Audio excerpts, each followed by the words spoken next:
boat comes to a slow stop. The lieutenant turns the engine off. Then there's silence. Let's go.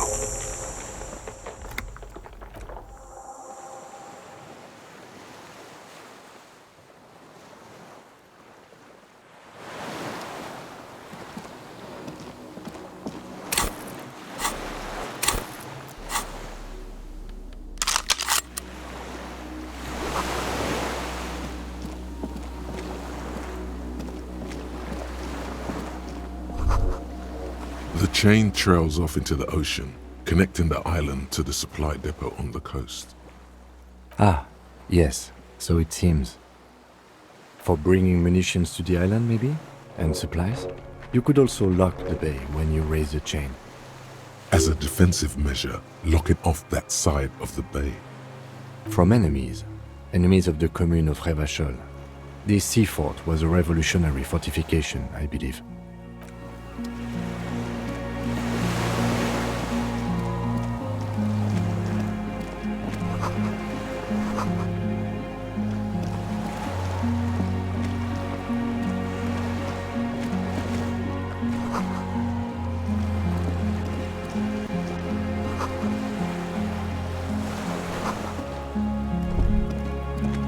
Elysium. This feels familiar somehow. Insulindian Citizens Militia. It's the official name of the Communards Army, the black and white army of the revolution. Sounds an awful lot like. It does. The RCM may descend from the ICM. It's impossible to say. It was chaos after the war. The name was good for getting people to join us. Revachol West was mostly workers and criminals. Nice political thoughts rush through your neocortex. It's going to be hard to say them. Carrying around all that weight on a busted crutch is making you pant. No one remembers the ICM. The connotation is less important each year. No, an upside-down star. With its horns in the sky, the symbol of the commune. After 44 years? That's not nearly enough to hide what happened here, Lieutenant Gefreiter. One of these barrels was still leaking fuel, as you saw. The city is full of things like this. Old bullets, guns, fuel.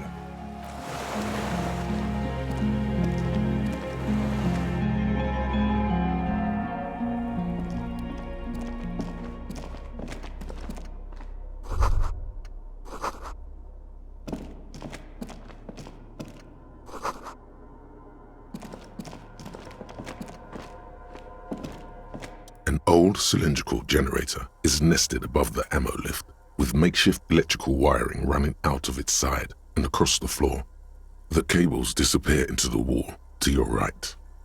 The lieutenant puts his hand on the metal barrel, checking for warmth. It's cold now, but someone has been maintaining it. The wiring has been repaired. Downstairs, somewhere? Liquid carbon. I would imagine it takes mazout. The kind that's favored by vagrants and fuel thieves. It's been a long winter, long and cold. If anyone stayed here, they'd need a generator. A hollow ring, the canister is empty. Dust falls from the generator and down into the ammo lift. I don't know. I'm not a philosopher. That is his idea of a joke.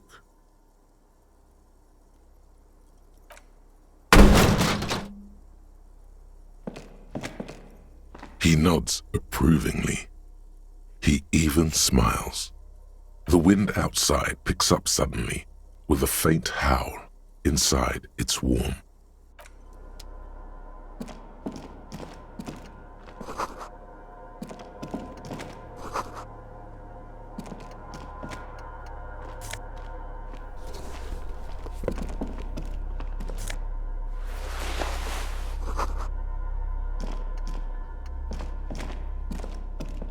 There's a greasy old spring mattress in the corner, resting on piles of soft cover books.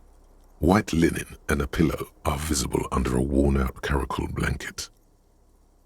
Someone has been squatting here. The linen is fresh, recently washed. A flash of pain interrupts you, making you wince instead of letting the words out. You know, officer, you can rest here if you are feeling tired. I will keep watch. You could use some rest for what's ahead. You face the concrete wall. There's less light there, in the dark corner. Like a dog, you lie there. The blanket feels cold. The entire room does. Concrete and cold. Minutes pass. Half an hour maybe. The sounds of the sea beyond grow distant. Your eyelids close until you feel yourself standing up in the darkness, right next to the mattress.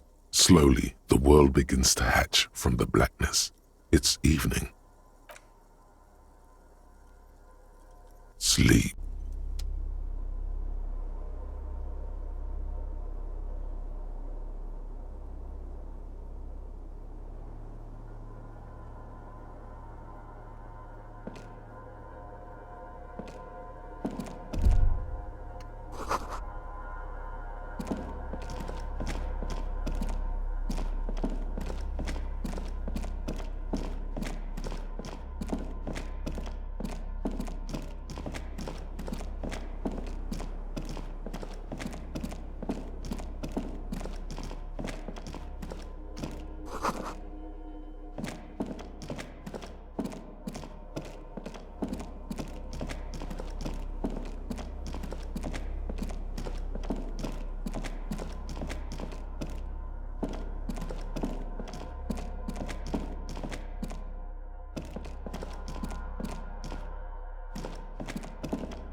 Dolores Day, the innocence of humanism, internationalism, and the welfare state turns around to face you.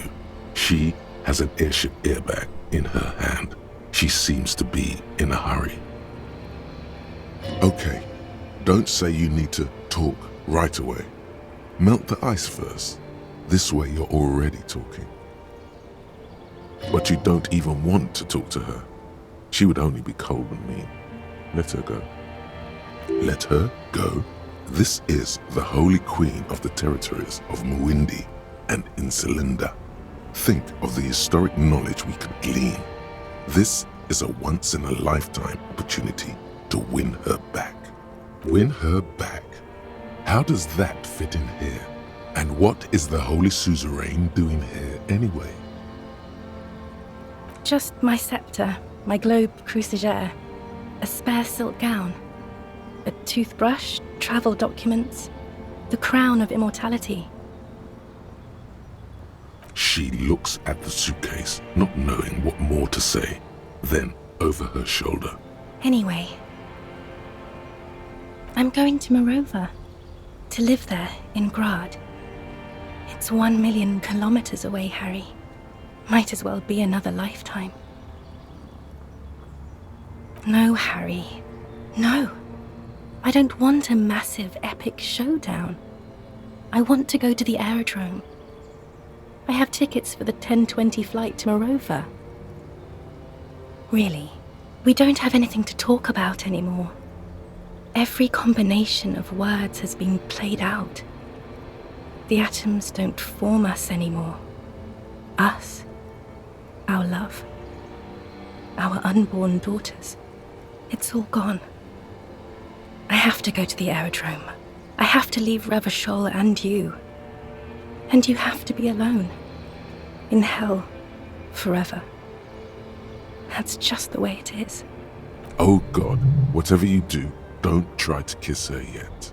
Not after that. You're still reeling. You'll fall over if you try now. No, don't say it. Don't beg. It will only make her go. Yes, somewhere hidden among the options popping up in your nervous system is the right one. That will make her love you again and not go to the aerodrome at all. It's not, but... I don't know why I said but. There is no but. That's it, yes. We've talked about it 1,000,000 times. You will get over it, just like I did. People do.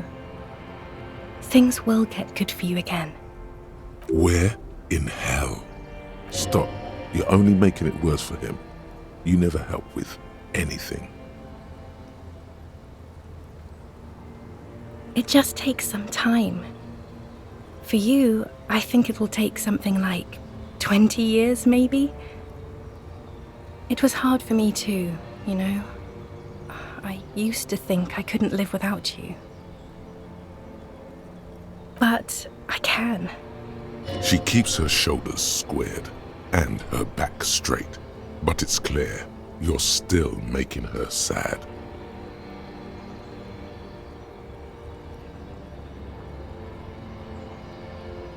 Yes. But that time is gone now. So very gone. No, Harry, we can't. We already tried again, and it didn't work. Is that how it is now? We should just try all good things twice and then give up. By that logic, not you too. I don't know. Please. Harry, we can't be together because you're insane. She avoids turning them to you. They're turning moist now. Her eyes. She slowly shakes her head and tries to get hold of herself, brushing her hands in her gown.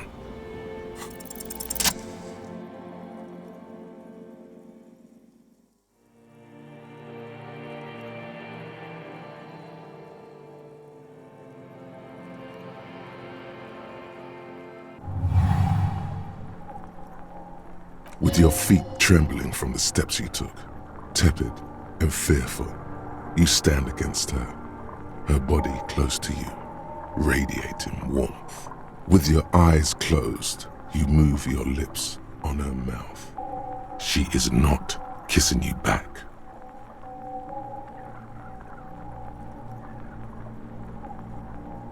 Feels like soft fuzz, a bird covered in down feathers, brushing against your broken capillaries.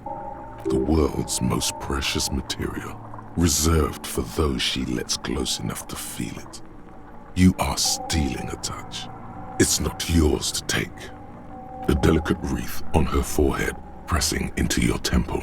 The silver is cold from the spring evening air. Her chest rising like a pillow, warm exhalations against the side of your mouth.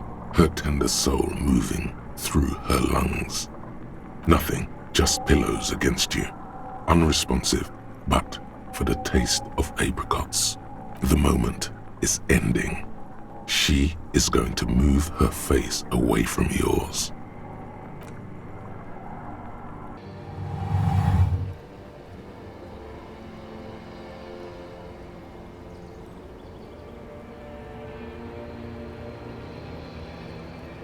Trying hard not to look at you. When she withdrew and you held on to her hand, she tried not to look at your face and see the expression there. Brother, you should put me in front of a firing squad. I have no words for how I failed you. No, Harry. Not yet.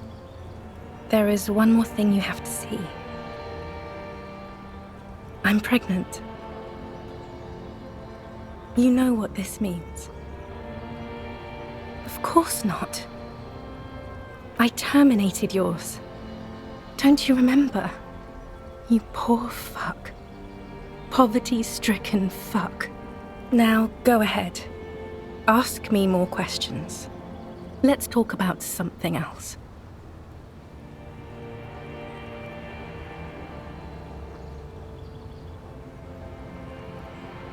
More questions. Ask more. You know what I mean. A cop. You've worked there for so long you can't even talk like a normal person anymore. It's always lists with you. Questions. This is another one, isn't it? We're in a tree right now.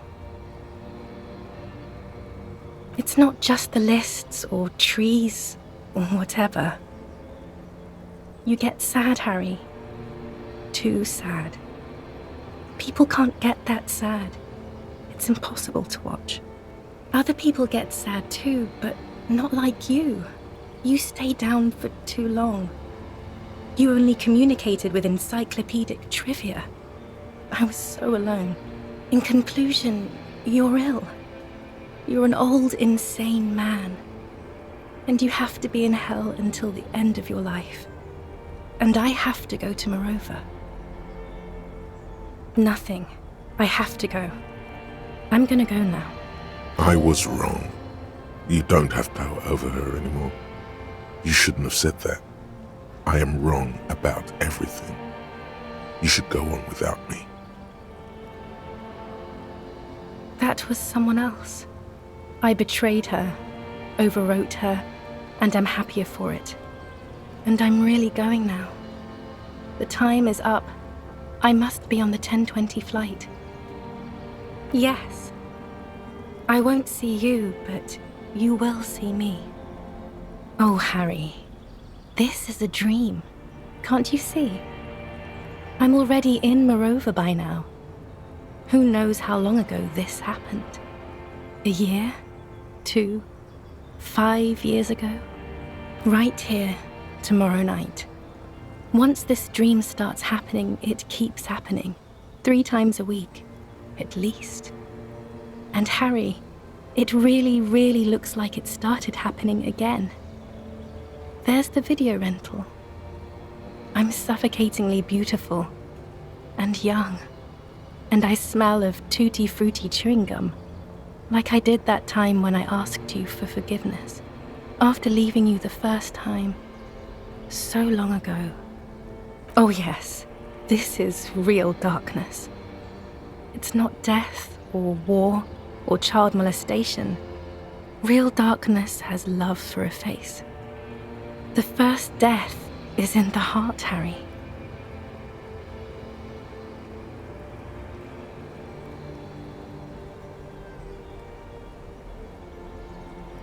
See you tomorrow.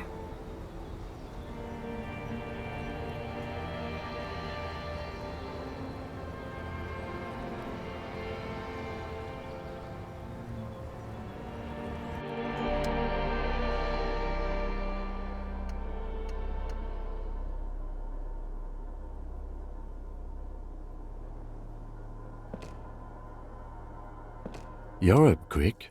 How was your sleep?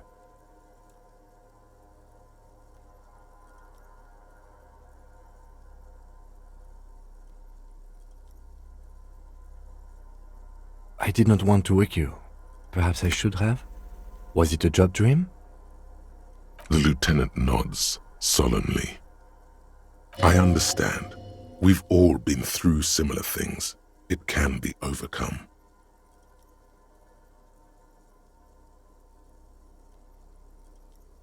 Okay.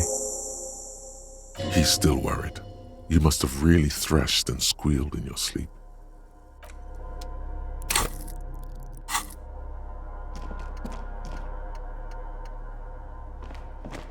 Books and magazines lie scattered on the floor and on a makeshift cupboard. They are not particularly well organized. Most are soft covers, serialized fantastique and detective stories from the 20s and 30s. This disparate digest includes the classic Animal Adventures, popular depictions of man versus nature by amateur naturalists T&T Harpin, husband and wife, widely read by people from all walks of life. Who doesn't like nature? Who doesn't want to survive?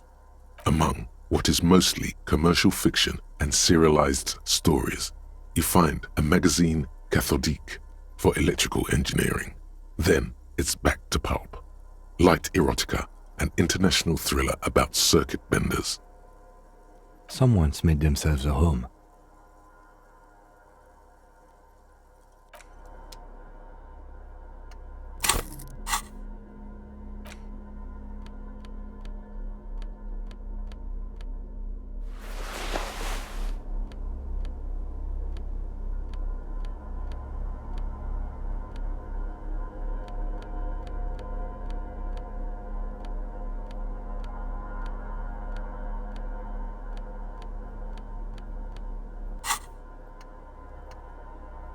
Soft covers, serialized fantastique. Oh yes, under the bed, there is a rather extensive collection of critical theory, that is, dour, life non-affirming left-wing literature, published by small imprints such as Abattoir Firm and Ouzia. It's not exactly like reading. Ouzia. I agree. Humanitarian sciences. It stands out. Not a lot of critical theory around in Ravachol West. Your incendiary remark has failed to provoke him. Again, I am not a philosopher, but whoever has lived here, they have some education and a certain set of interests. Interesting. Again, Interesting.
You see a small metal door nested inside a larger one, a heavy steel blast door.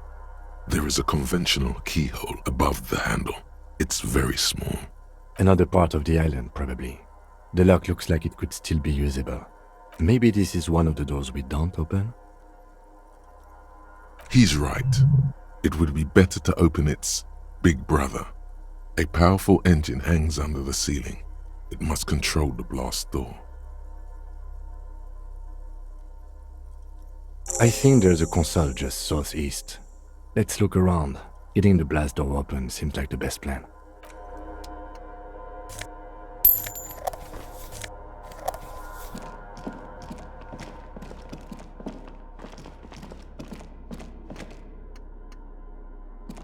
Green paint flecks off the monoblock aluminium cabinet. There are rows of switches on the front panel, a frequency band, and even a keyboard.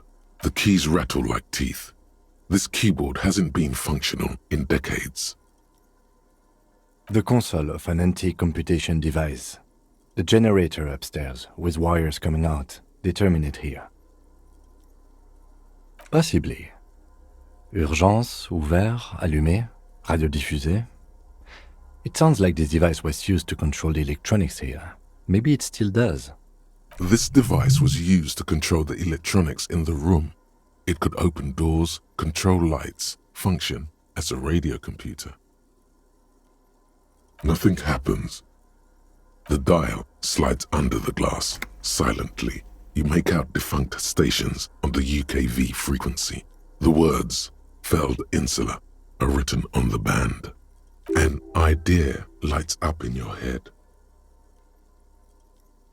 This is an air-gapped system. Of air, I think they call it. That won't work. No, I'm not. But it would not be very good military technology if programmer ladies could control it remotely. Also, it's ancient, incompatible. We need to restore power before using this, officer. The generator, it didn't look like there was fuel in it. We should look around outside. There are barrels all over.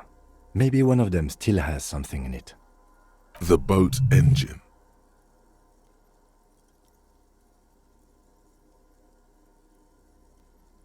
The console looks on as you talk, mute and unpowered.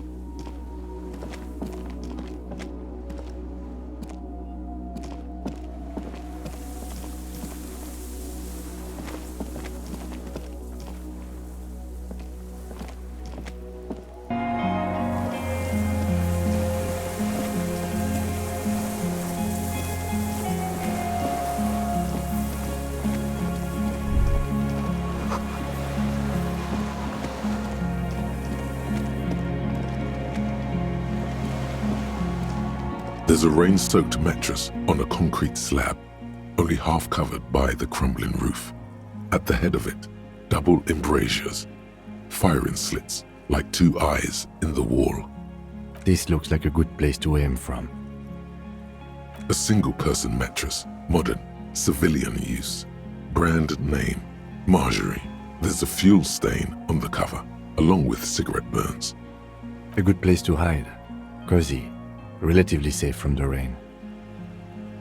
There's a firing slit in the wall in front of you, like a little window. The springs screech as you lean on the mattress and crane your neck to look out. Trepidation, a tingling feeling in your stomach. A small piece of Martinez coastline opens up in the square in front of you, like a tiny landscape painting. 1 kilometer across the water, the ruins look familiar. A towering skyscraper, its top floors shaved off by artillery fire. Capeside apartments. Rue de Saint-Ghislain, 33A and 33B. The red chimney and collapsed back of the 4-story tenement in front of the whirling in rags. Rue de Saint-Ghislain, 10. The doomed commercial area. The box-shaped silhouette of the whirling in rags. Its sloped roof, a tiny fleck of light catches your eye on the rooftop, sunlight reflecting off the upstairs window of Clausia's room. Do you have a line of sight to the window? I can see it, through the scope of a rifle. The shooter would be prone, lying on the mattress, barrel resting on the embrasure. Cheek against a cheek rest, hand on the hair trigger, on a calm day like this. I think we have it. The origin of the shot. This is the sniper's nest. Affirmative. It's only moderately effective cop work until we have the weapon. It will not be, how do you say it, booyah, until we have that. Where? He does not answer, just nods. With his back hunched, he looks around once more and says, We should move now.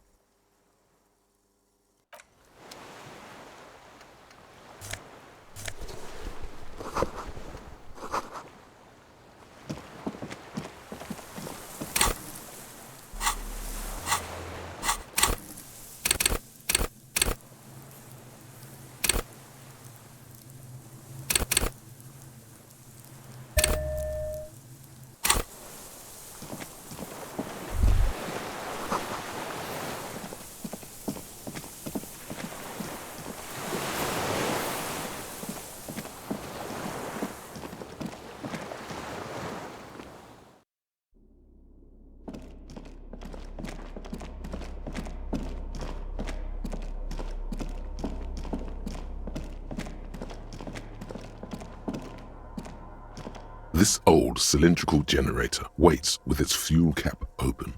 Makeshift electrical wiring runs out of its side and across the floor. The lieutenant assists you, holding the canister up to the fuel tank as you tilt. Dark brown, viscous fluid pours out, and the room fills with a chemical smell. There's a red starter switch on the side of the cylinder and a start rope on the other side. The lieutenant flicks the switch. The recoil start wakes the old generator up. The machine sputters like an old warhorse before settling down to a rattle. That should do it.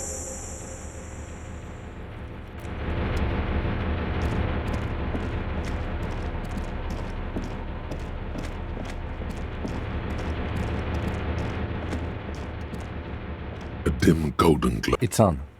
Turn emergency open. Automatic boot. The blast door opens with a series of clicks. A shaft of light appears, then widens as the light shines in.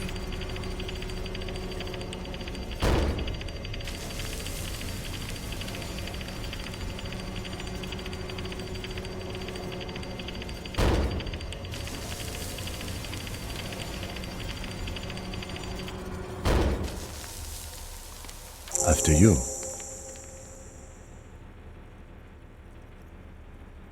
So did I. Not back there, but I felt it since we came here. Don't worry, I have a gun. I know, it was not easy to acquire. I don't know.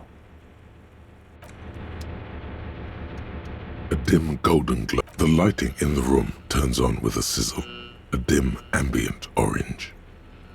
The dial slides under the dust. Insular. This is an off-air radio computer, I believe, used for military communications. It's an air-gapped system, an off-air military model. Its circuits are nearly impossible to bend, i.e., it cannot be remote controlled.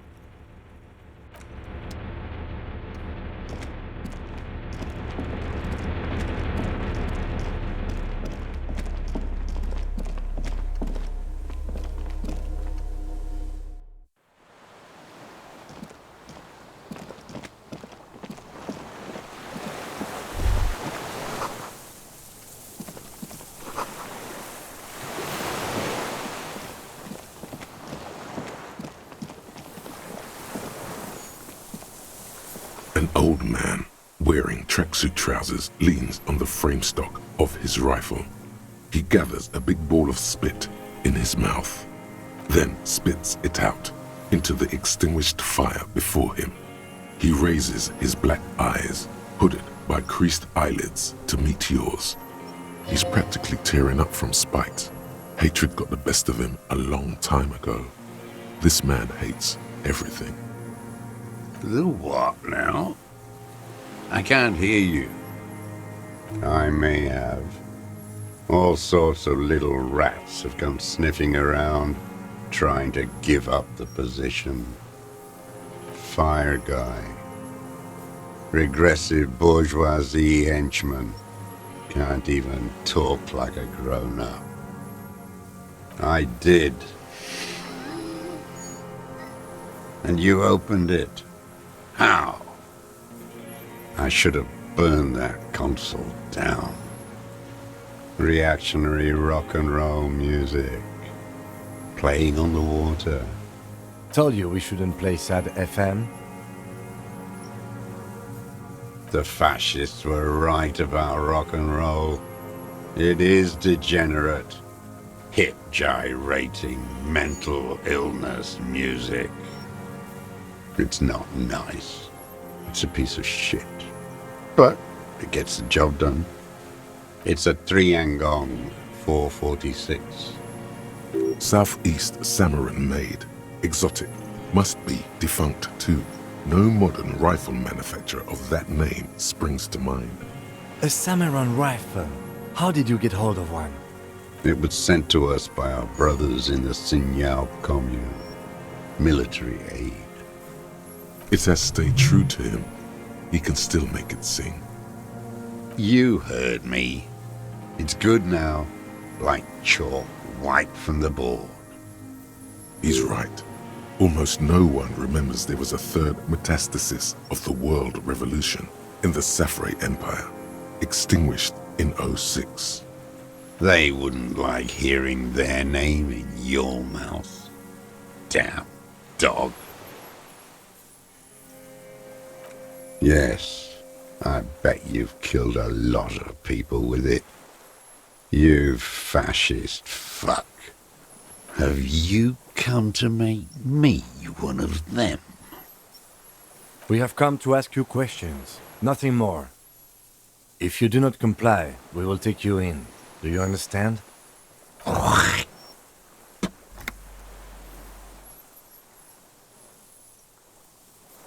The lieutenant pulls his pistol from the holster. You are a glorified night watchman. This is a service rifle. I can only lay it down before an enemy commander of corresponding rank. The words, "I am an enemy commander," sound cold as iron from your lungs. The old man still hugs his gun. And what rank would that be, dog? A big wheel of the 4th Regiment of the Pederast Army. To hell with it. It's a walking stick anyway. It's out of bullets. He steers on, his wrinkled mouth moving without a sound. A strange sadness, like a song. The future teaches you to be alone. The present. The present to be afraid and cold.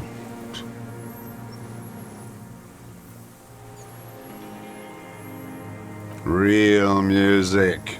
Real Prolet Cult. That's La Revacholière, not your rock and roll misanthropy. Chanson de soldat of the black and whites. Marching song. Forget about that for a moment. You need to address that remark first. There you go. 1 of 3. In Grad, they sang Brave Children, favorites of history. And in Sinyao, it was some Samaran shit, I guess. How did it go? Something about shooting rabbits. I don't know.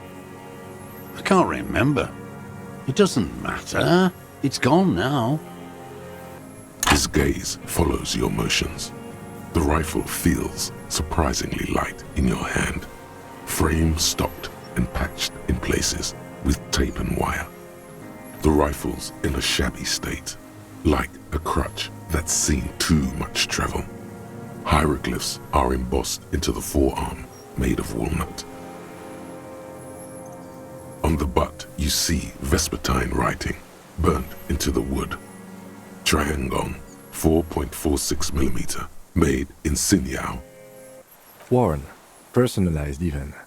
Looks like this weapon has seen a lot of use, hasn't it, sir? No response from the old man.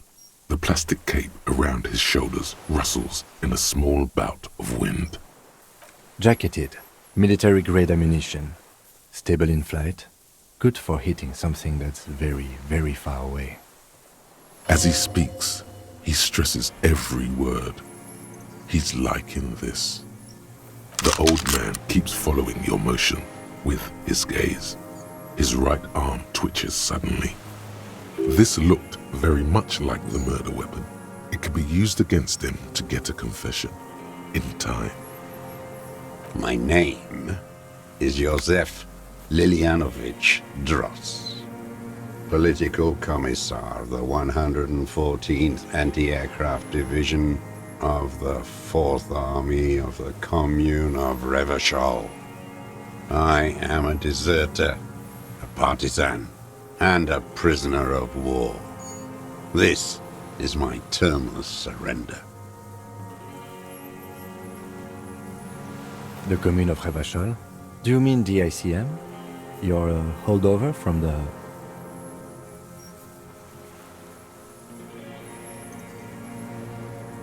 from the Insular Indian Citizens Militia, the army of the revolution.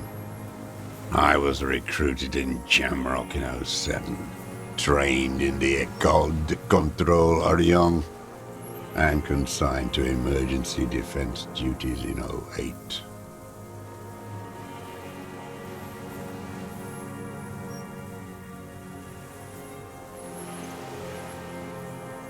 I left my unit on the eve of the landing.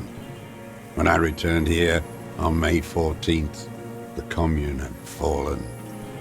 Still armed and ideologically trained, I wrote a criticism of myself and resumed partisan duties.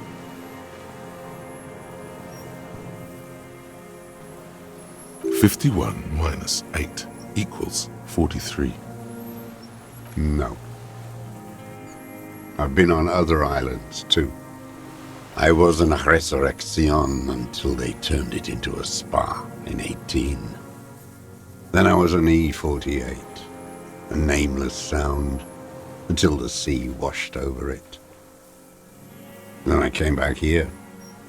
That was 22 years ago. I was just 16 years old, 15 when I volunteered. I had a lapse of faith. Well done.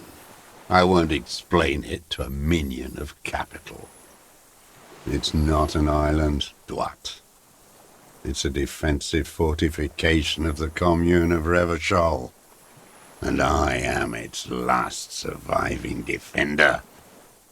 The congenitally deformed King Philip II built it to restrict access to the Bay of Revachol. We captured it in '02, retrofitted the fort with an AA gun to defend against an airborne landing, against the whole world. Coalition military called it Operation Deathblow. I later found out on the radio they called it Deathblow. You're one of them. Tell me, who speaks like that? We had 50 million people on Caillou alone.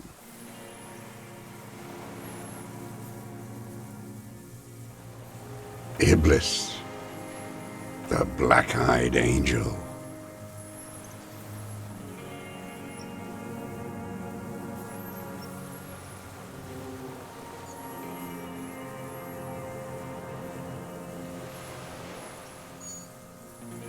How does anyone survive? I steal.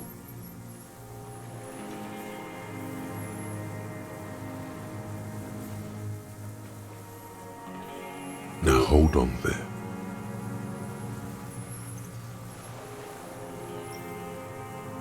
You're insane and grotesque. Everyone steals. Vegetables, supplies. It's the life of a dog.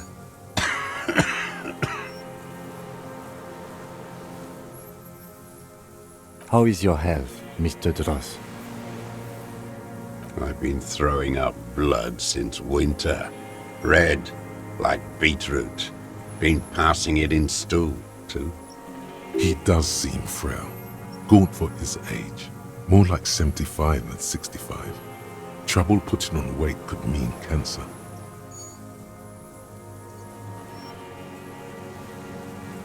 The RCM can provide medical services. You need to be looked over.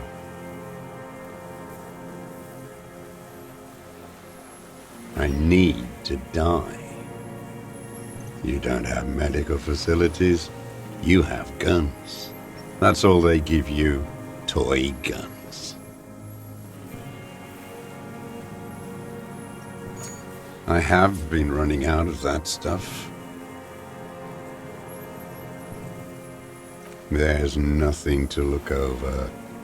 The triage is in, and it's black. Administer morphine. Moribund. I haven't. I have holes in my brain. Years missing. Others filled with pain only. A decade of I don't even know what. Inferno?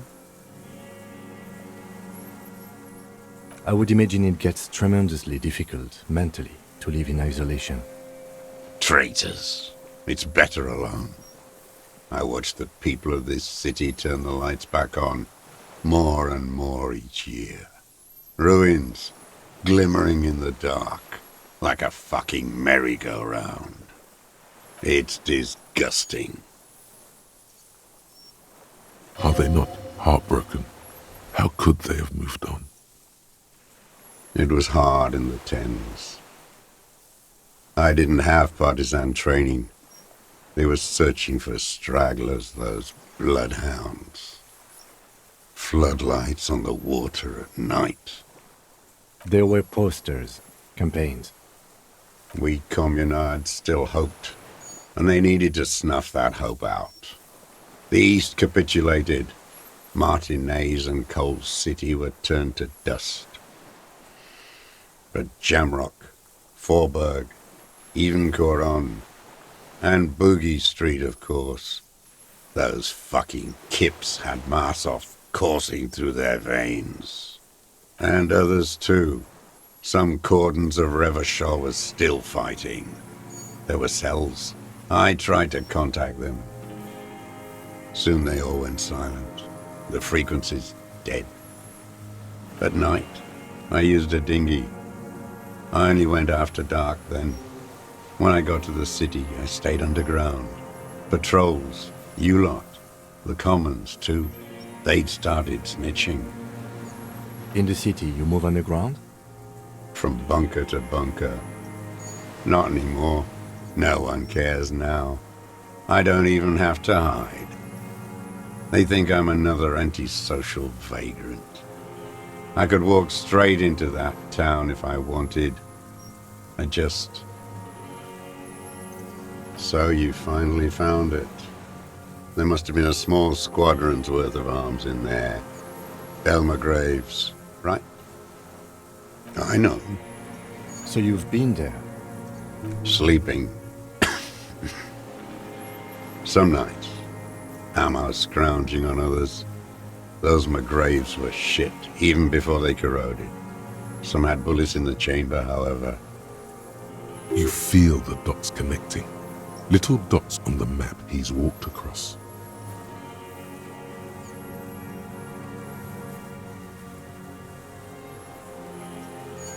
The propaganda bunker. I used to, but not anymore. Propaganda bunker? They stored leaflets there. Broadcasting equipment, too. Made broadcasts, I think. Propaganda officers. I buried them with their leaflets. They killed themselves. 2 young boys. A lot of our boys did. I spent some winters there. Never liked it. Kept thinking of them. No. The old man looks across the water, at the city, the ruins, the motorways rising above it. You're with the RCM. The coalition-appointed mob that enforces bourgeois morals in Revachol. A so-called Lieutenant W. Freighter. Let's. You represent the Moralist International, the enemies of humanity who took this city. I represent their adversary, le Parti Communiste dans ce monde. Take me to them as a prisoner of war. I have relinquished my weapon. I can no longer serve.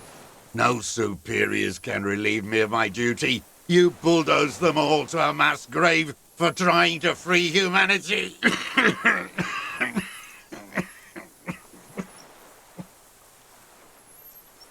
Rene, the royalist on the coast, said, Liberal reactionaries signed that instrument.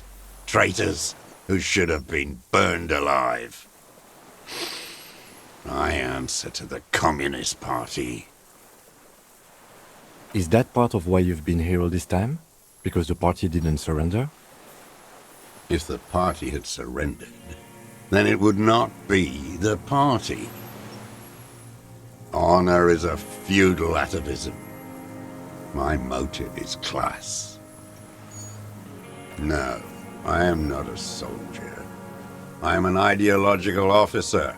I belong to the party, not the army. Trained in historical materialism, then assigned as a political commissar by the party. These things used to mean something.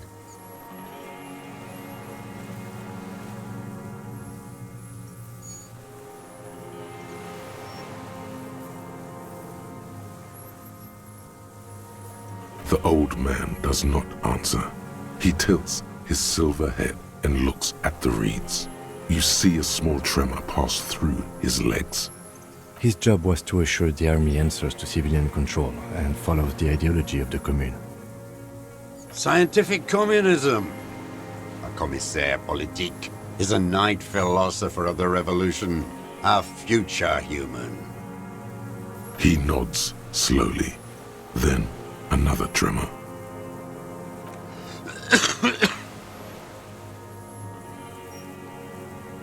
43 years and 10 months.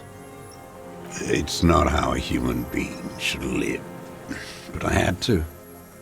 I couldn't just forget. I couldn't just forget what I saw. What have you been doing during all this time? Hiding, fishing, waiting.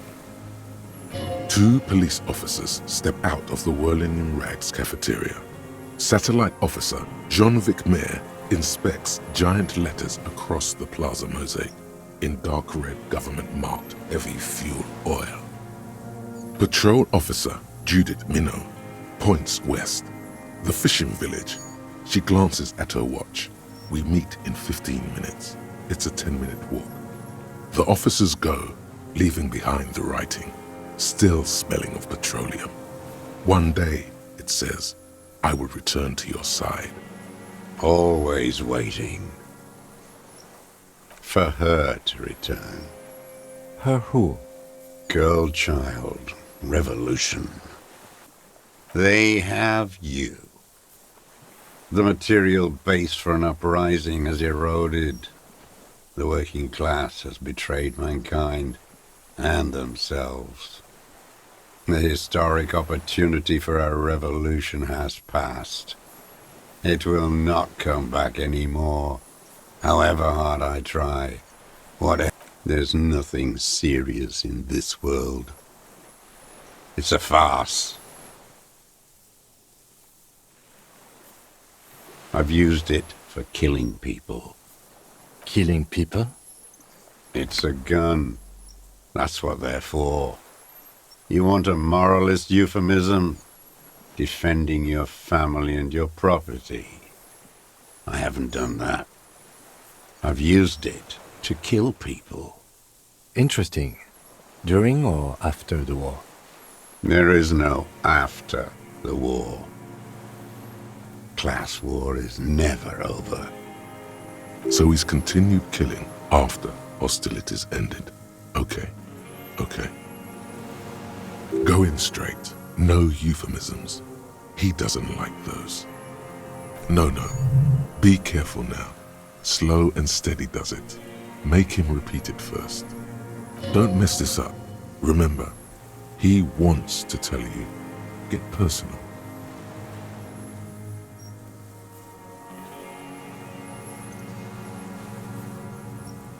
The who now?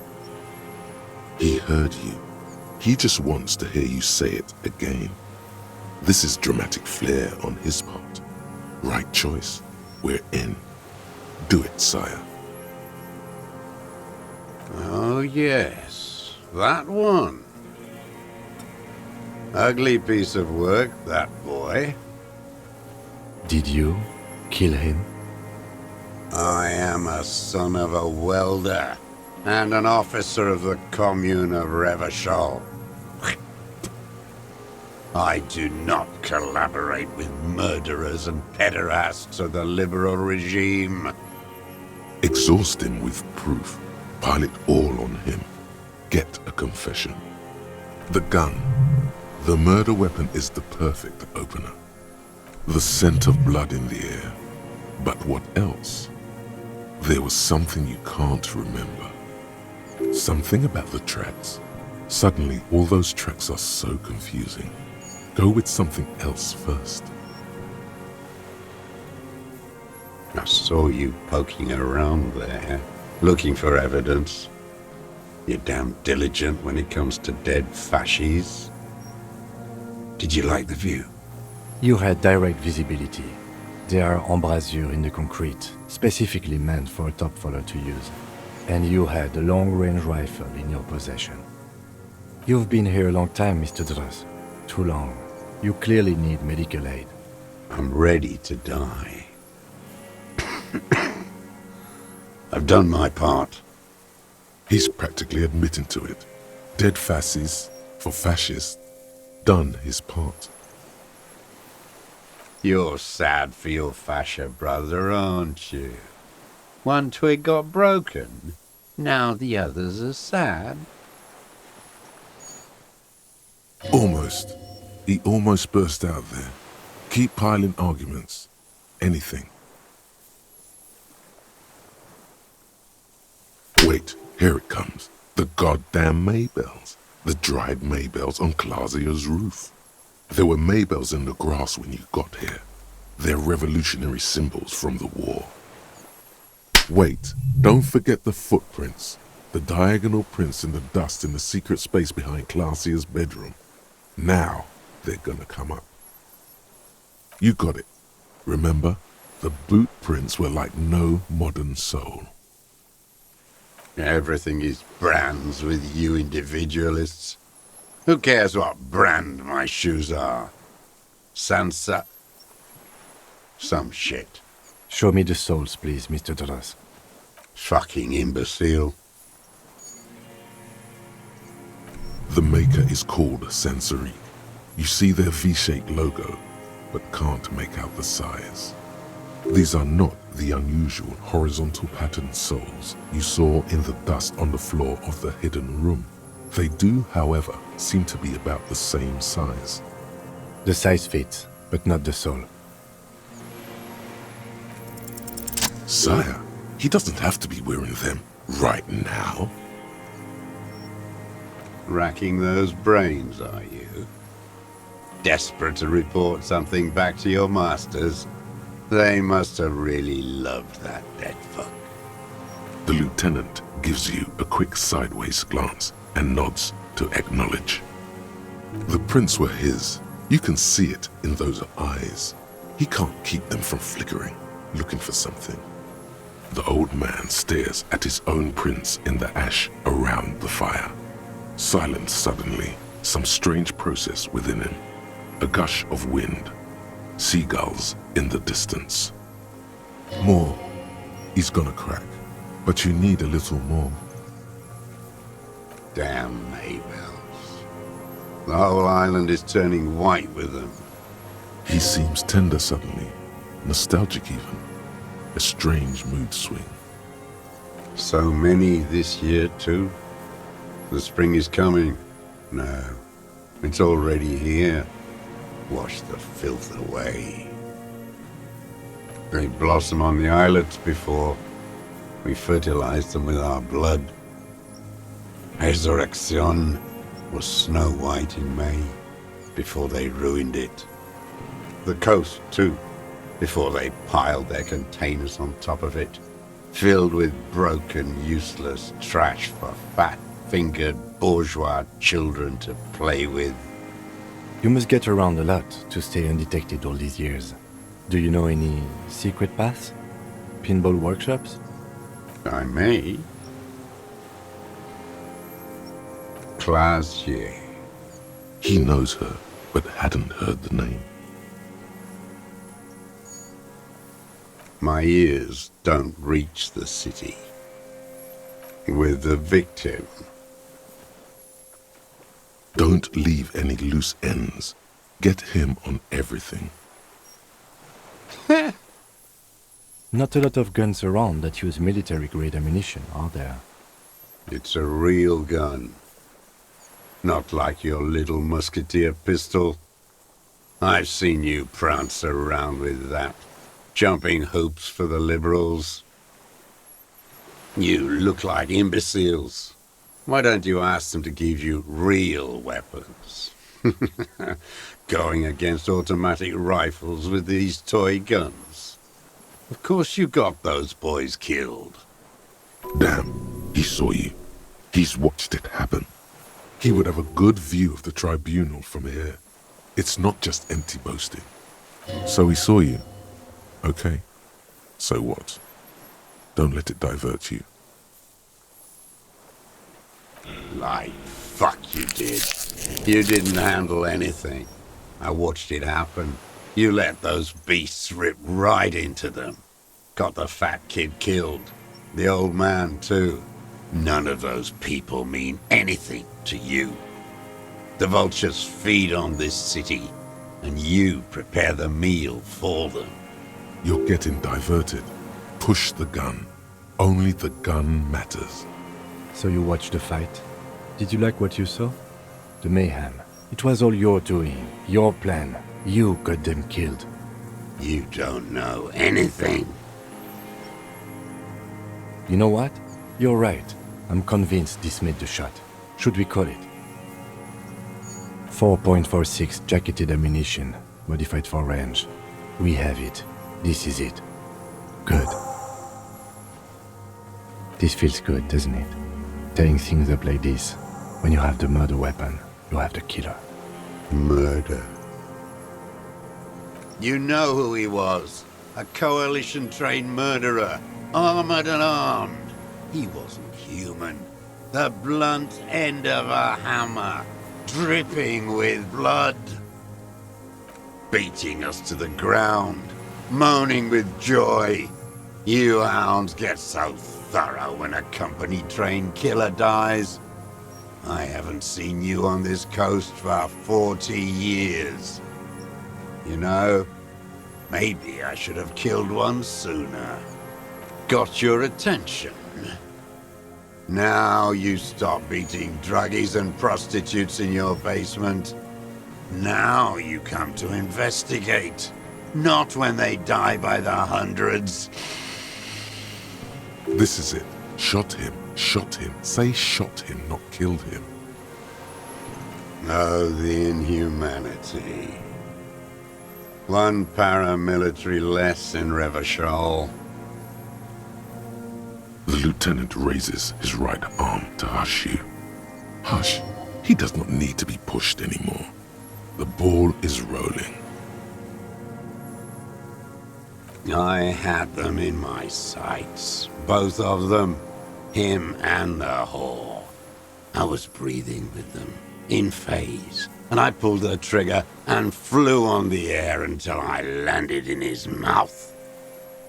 I didn't think I had a shot like that in me anymore. I did. I saw him kneel there with his mouth full of death, and that stupid look on his face. And his dick still in her. Nothing.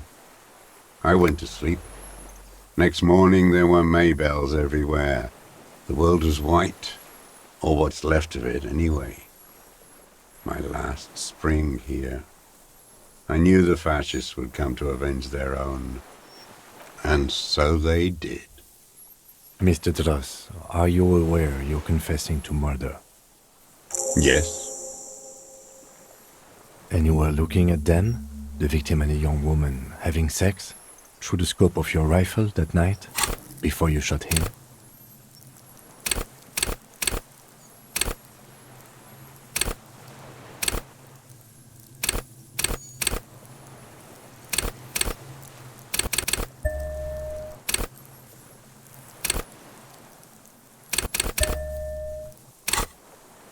The old man nods. Why? Because that's what they were doing. The motive. This is where the motive is going to come from. You can coax it out of him. The lieutenant's preparing the ground. I don't understand. Do you, detective? I don't understand this part. I'm always looking. Are you always looking through the scope of a rifle? I'm just trying to understand. A rifle scope has the best magnification. And if you don't like it? Click. Yes. Think of it as a form of critique. He will not stop now. These dialectical materialist types never do. Exploit it. You got him going. Connect every little piece now. Wrap this up like a gift.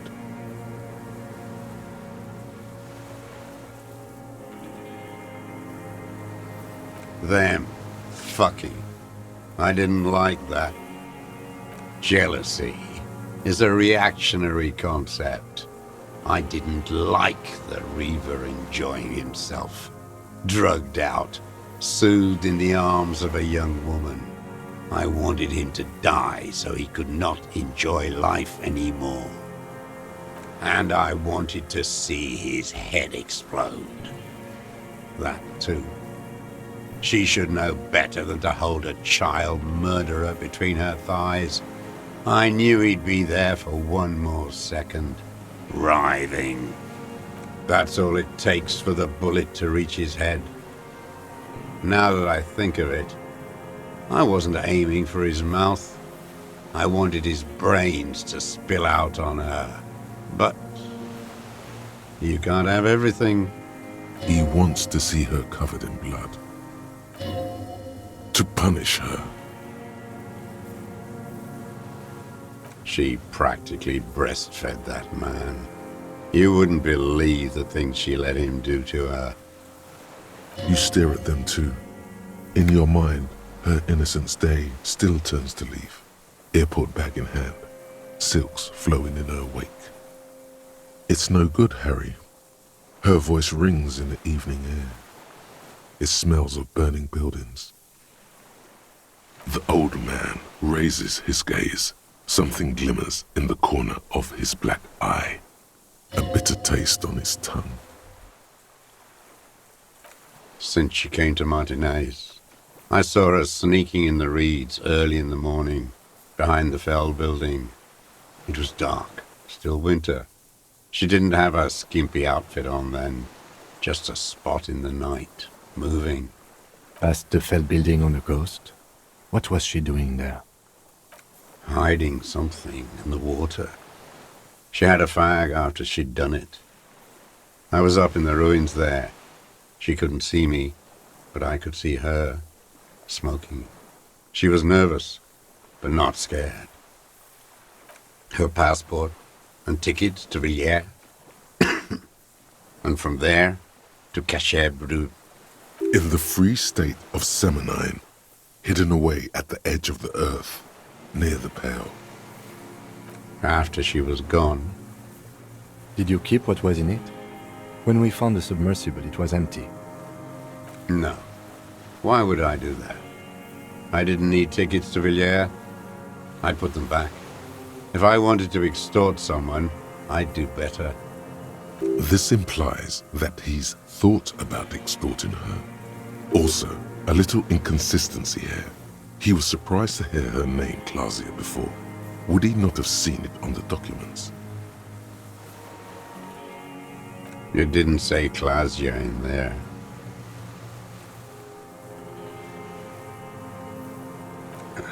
It was something. I don't remember. It was dark that morning. I only remember her face on the photo. Why would I need that trash? I'm not going to Villiers. I did. She had a face like an archipelago with those birthmarks, and a body hard and lean and bruised all over, black and yellow. I could see she's taken a beating.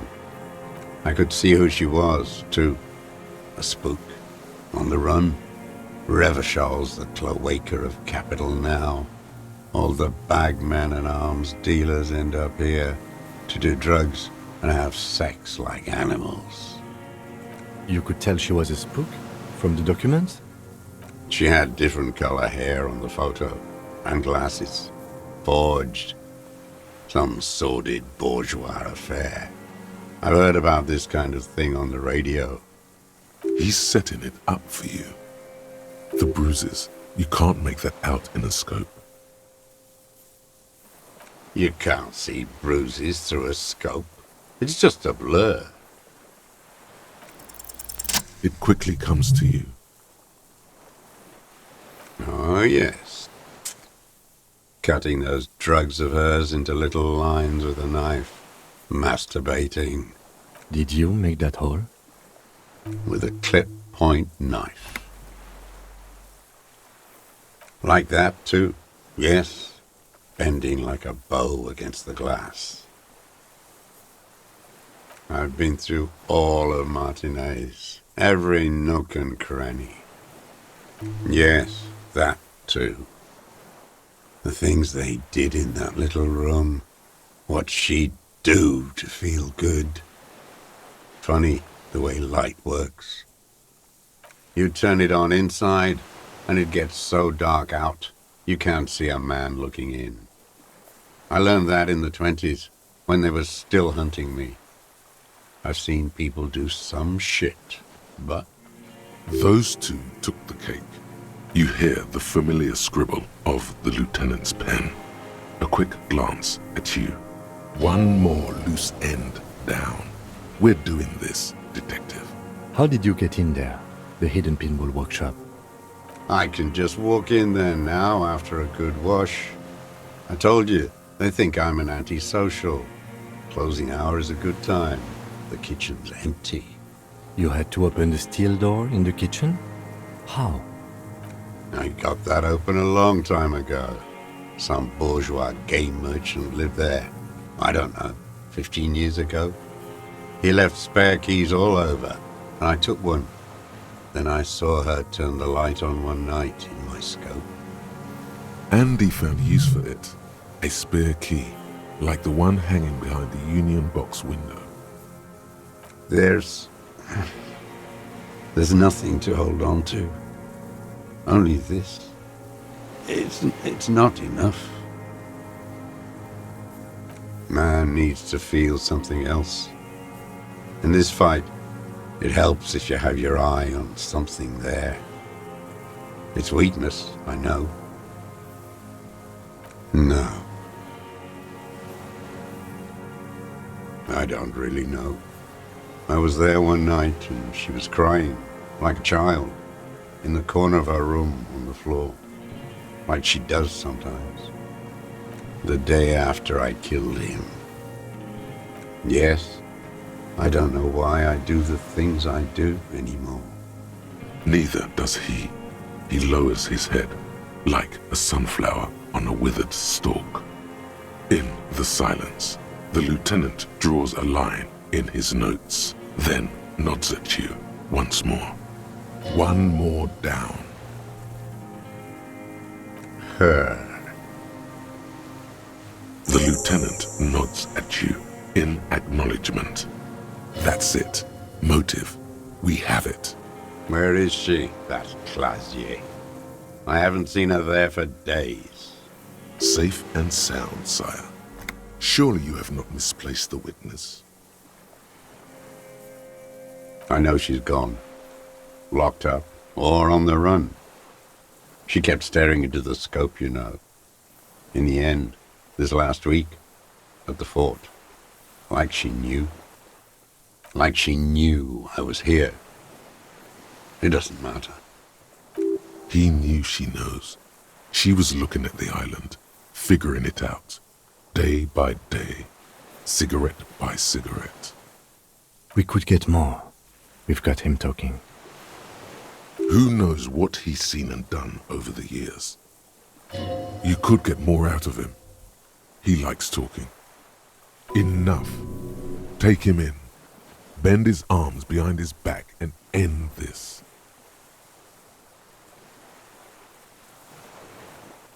What?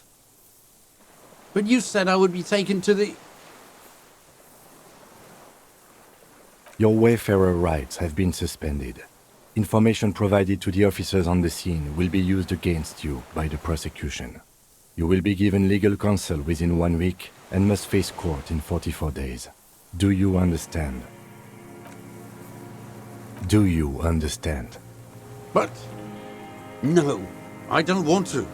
I have to stay here. Your confirmation is not required, sir. Now on to the boat. Not really. We could escort him to the pier, then either one of us can take him inland while the other stays here, but... But then, who watches him while you're coming back here? You come back for me? How about I go and send a boat back for you? What is this farce? This is a fucking farce. I can't. Lillian, you could ask her maybe. This is no harmless old man. This fucking world. This world. What is this? Okay, how about I take him to the precinct and you wait on the island? This world? What are you talking about? Is this... us? The wind is cold from the east. Your skin is crawling suddenly.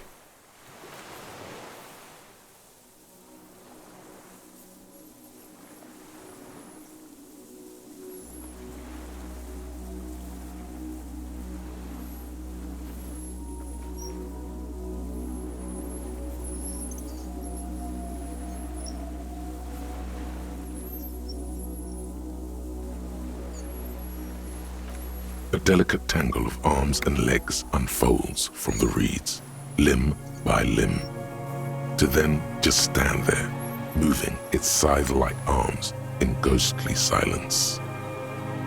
It's still there, an unfolding mechanism of reed-like chitin, hovering in place. What are you talking about? There's nothing there. The stick insect is over 3 meters tall. It looks straight at you with its tiny pinprick eyes and its grotesquely small head. You feel your legs shaking under you and your gun hand rise instinctively. You feel the lieutenant's hand on your back, and then you hear him say 4 words. I can see it. Thank God. If he can see, then you're not insane. But that means it's really there, spinning slowly, in absolute silence, its limbs long and slender. Be very, very careful.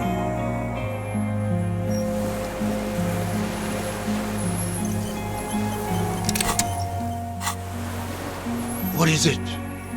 What do you want from me? I can't... Nothing. Nothing is what he tried to say. There is nothing. Only the reeds for him. The reeds and devastation. Yes?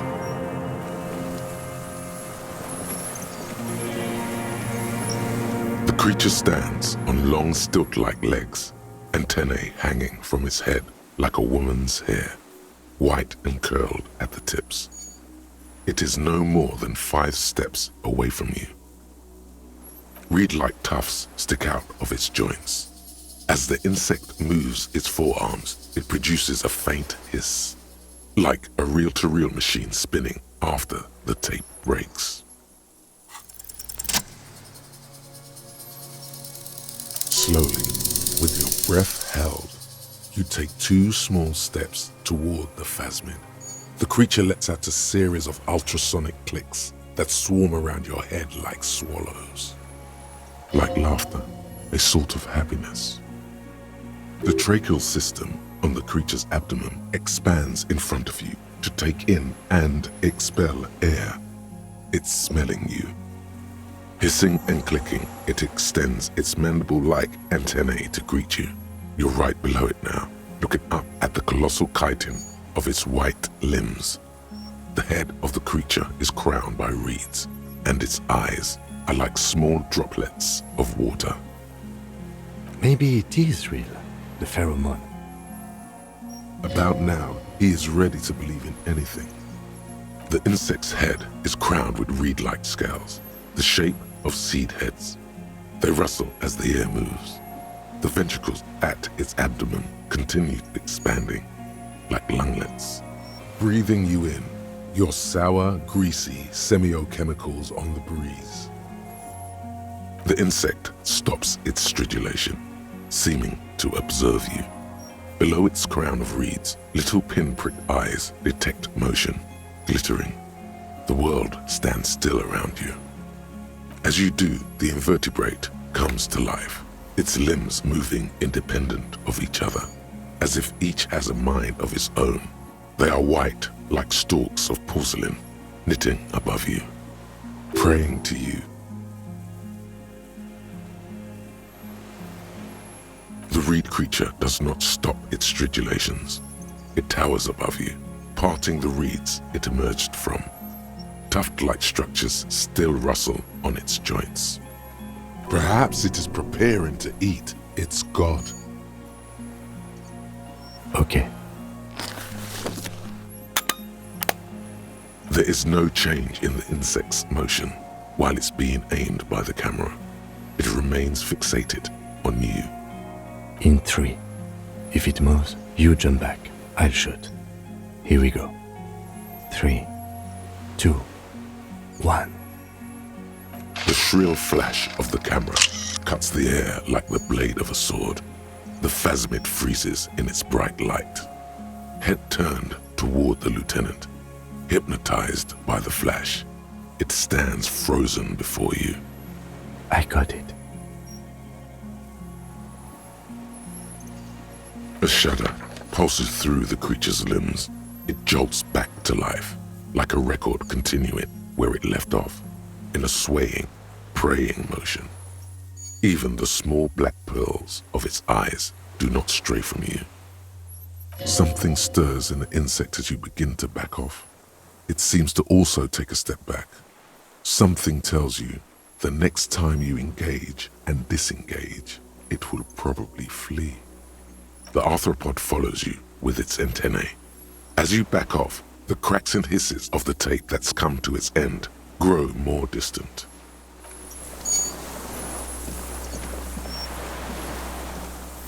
What is it? What do you want from me? Nothing. There is nothing.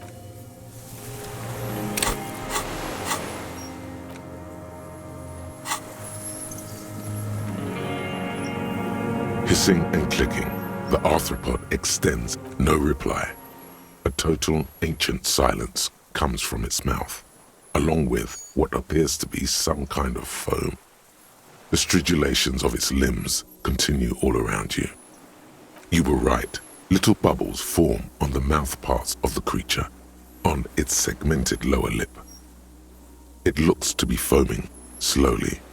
The foam is white, then yellowish. Careful. It may be poisonous. The foam slowly turns a darker shade, like burnt caramel, as the insect moves its mouth parts, masticating. The little bubbles begin to burst, one by one. I exist. Tell me what it's like for you. What is your illness?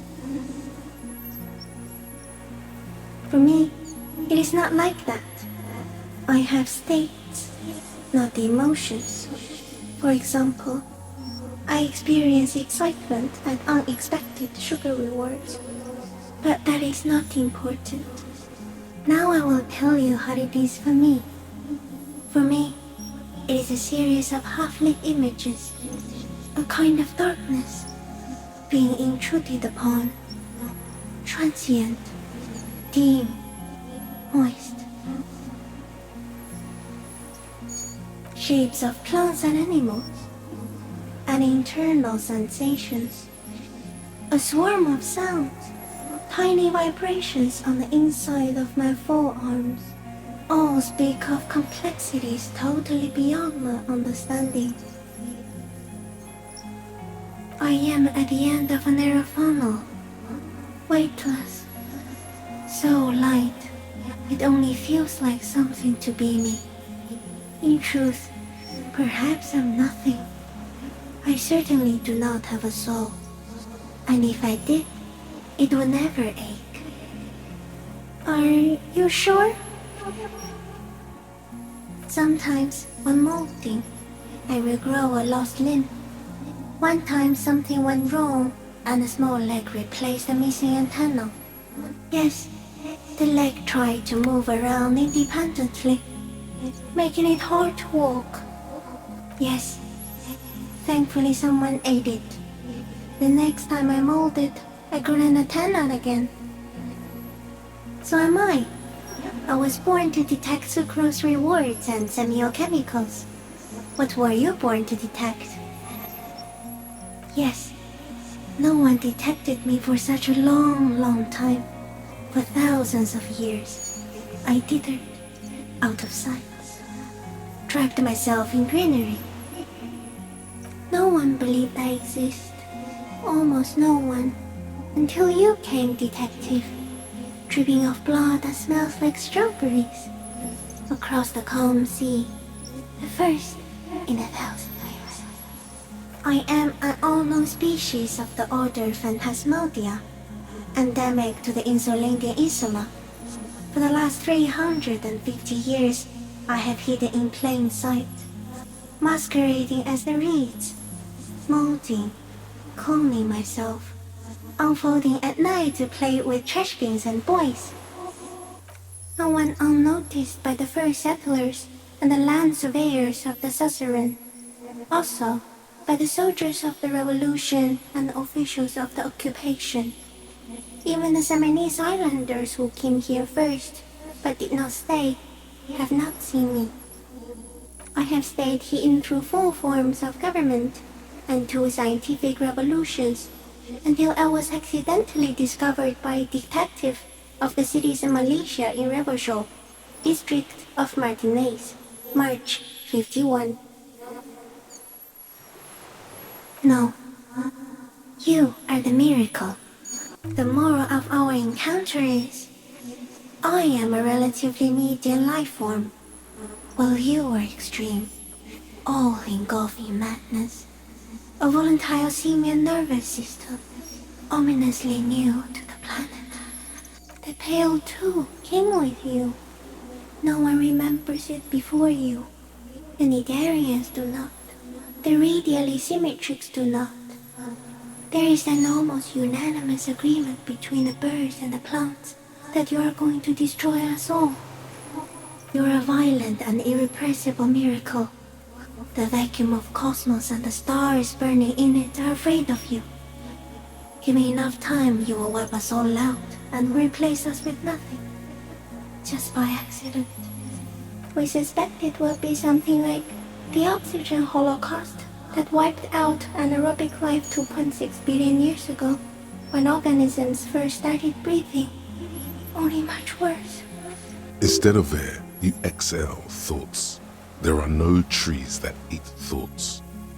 Everything your eyes touch goes back there, behind the nose mirror. What if you blink? Are we still here? Please don't blink. What if you misplace us all one day, or just forget? No, you're only thinking it now. This is a revelation. So it is already happening. Soon, one of you will close your eyes and open them to see that none of this ever existed. No, there is one more. Thank you. I also have one more thing to say to you. That woman, turn from the ruin. Turn and go forward. Do it for the working class. She was middle class. It doesn't take a 3-meter stick insect to tell you that. As you're turning away, the phasmid mirrors your movements, stepping on the water, the long limbs carrying its feather weight without breaking its surface.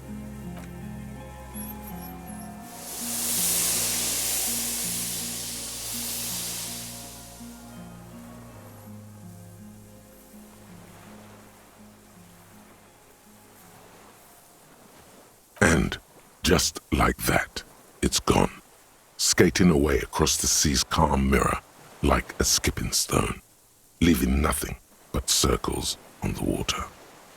And something under it, In the place it stood, bobbing there, among the reeds, a collection of items. It's gone.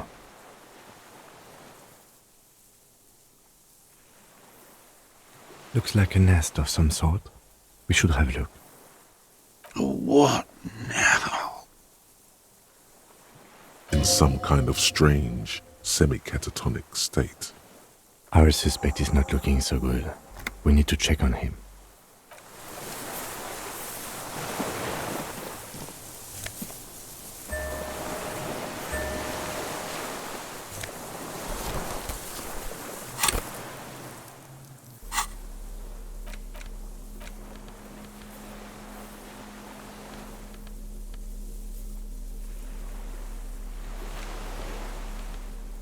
This passport, issued by the Sovereign Republic of Oranje, is issued to a black-haired woman called Katarzyna Alazie.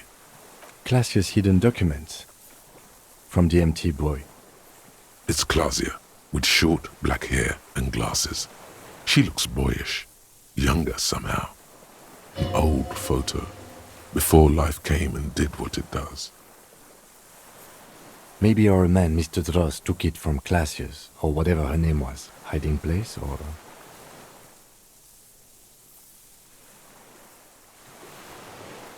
Like a magpie? What a coincidence. Then it would also have collected the other objects, which would be highly unusual. I can see how the helmet could wash up on the island, and the scope. Maybe Mr. Dross lost it, but to seek this out would be very unusual behavior for an arthropod. Would it? Maybe it was simply curious. A curious octopus would do something similar, or even a cuttlefish. An octopus belongs to a very different class. It's not even an insect, it's a mollusk. But yes, I see your point. She said it would be for Anouk Meyer-Smith. Anouk Meyer-Smith. Katarzyna Alazie was supposed to be her real name, where Klasia comes from. Remember? God damn it. Yes, somehow she managed to lie to us, one more time. In a way, she's still lying to us right now. I don't know, but it's not Katarzyna Alazie, or Klasia, or Anouk Meyer-Smith. We didn't even scratch the surface with her, detective. Perhaps it's better that we didn't arrest her. Who knows what hell she'd be raising in my district by now.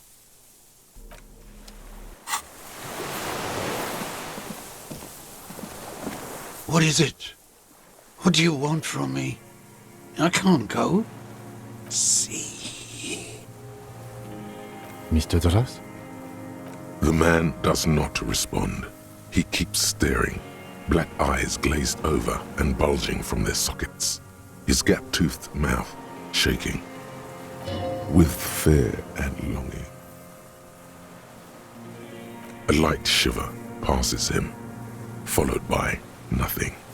His hands are trembling, and he breathes slowly. He's going into some kind of psychomotor immobility. The good news is, this solves our transportation problem, doesn't it, Mr. Dross? The trembling mouth appears to sigh. Between this and the broken tire he's used for a boat, I think it's safe to leave him here, while we go and get help. It will need to be medical first, I'm afraid. He stares into the reeds. Your words don't stir anything in him. Perhaps you should.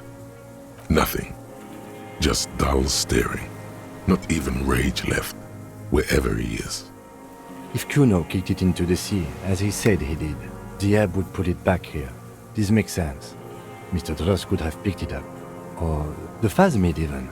If it did, this is incredible. No reaction. His breathing is slow, and he appears very old all of a sudden. Around 80. Did you take this passport and other papers from a boy on the course? The spirit. He hears us. The spirit? No reply. He's gone again. Try something else? We got him. I lost.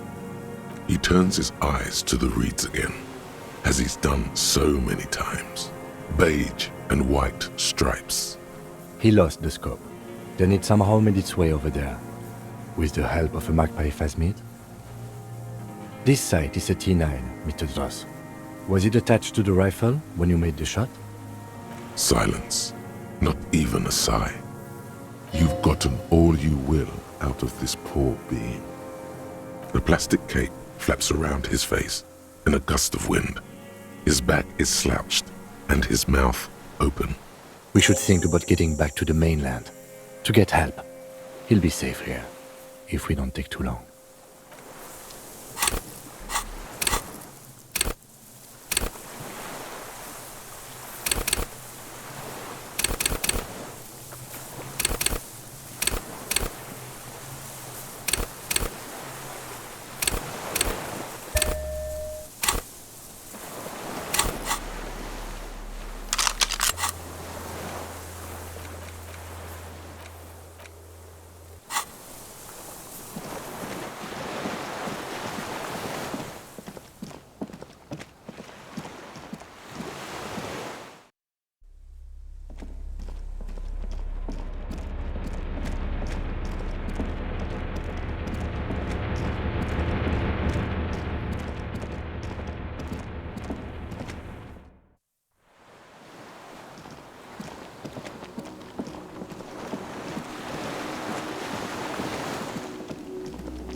The skiff is swaying on the waves by the dock.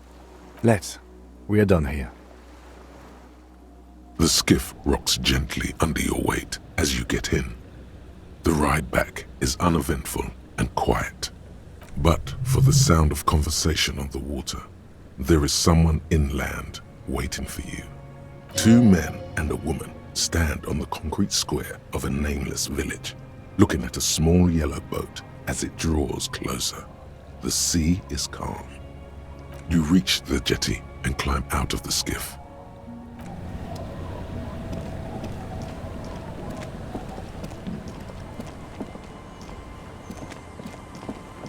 Look what the tide brought him. Harry, you're bleeding all over the place. You're half dead. Whatever this is, it is completely unimportant compared to what you've just seen. This is the man with sunglasses from the Whirling in Rags. But where are his sunglasses?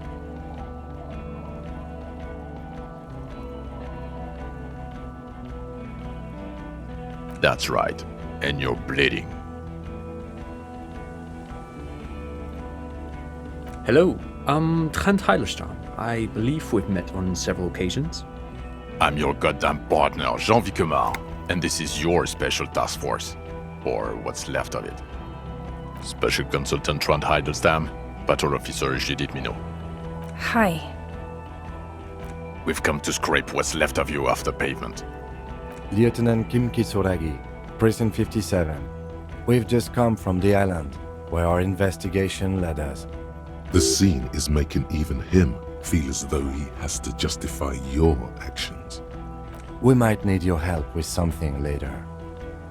As if he recalled that he's in fact a decorated police lieutenant and not a naughty boy. But this is clearly a departmental matter, so I'm going to leave you to discuss it among yourselves. It's good to meet you, Lieutenant Kitsuragi. Ari, we want to help you. Trent, I believe this is where you come in? I don't quite know what I'm doing here. I was asked to participate as an expert. I think I need to manage your expectations a little. I'm at best an enthusiast in cognitive science. My background is in something else entirely. I engage in neurology on a merely theoretical level. In fact, I should probably get going. No, Trent, it's too late. You're part of this shit now. What have you got to say for yourself, shit kid? What does he have to say for himself? He left you to catch the bullets. Shit kid. What an interesting moniker.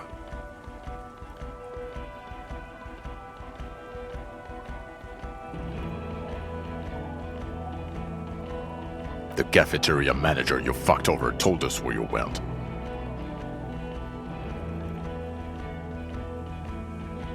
And people on the street helped us too, with your whereabouts.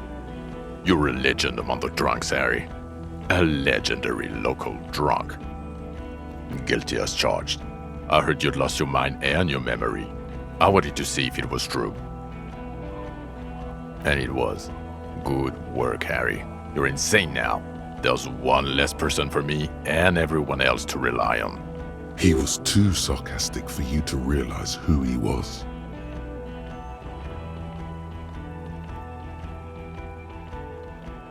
Had what coming? Not recognizing people you work with every day. Brain damage. Yes, I'm Trond Heilestam. I never said I wasn't Trond Heilestam. Mikael? Mikael's my son. No, I was just interested in the Feld building and the Martinez beachhead. And Mikael wanted to see Martinez. It was a coincidence. Him being there with his son, it was not a coincidence. It's difficult to see, but he was worried about you. And also interested in the Feld building. What indeed? I was asked to share my take on some of the more obscure theories developed in Königstein in the 30s, like partial psychotraumatic amnesia, group personality theory. He's here to see if you're insane. He is smart. Let's move on. Yeah, Major Crimes Unit, under Lieutenant Dubois and Vicomar. Ring any bells? Refresh your memory? It's a goddamn Major Crimes Unit. There's you, me, Jude, Trond fucking Heidelstam, and Guillaume Bevy. I'm technically just a civilian advisor. Oh, fuck you. You're part of this shit show. Oh, that's an interesting story, actually. Guillaume Bevy is a police reporter who joined our team. He was really good. Then he left because he lost faith in your ability to lead the unit. Other people have left too. Good, smart people. People we won't get back. Only me and this really patient patrol officer are still here. And Trond because I'm forcing him to stay. Is this Guillaume Bevy blonde and partial to sunglasses? See? There. He's getting it. I was impersonating him. Look at me, I'm G. Bevy. It was going to be funny, but then you really did have brain damage. So not so much anymore. He sincerely thought it was going to be amusing. For both of you. Do? It's a Major Crimes Unit. We cleared the desk of cases so Precinct 41 doesn't look like the worst station in town. We are shit tier now, Harry. Because of you. The 41st isn't...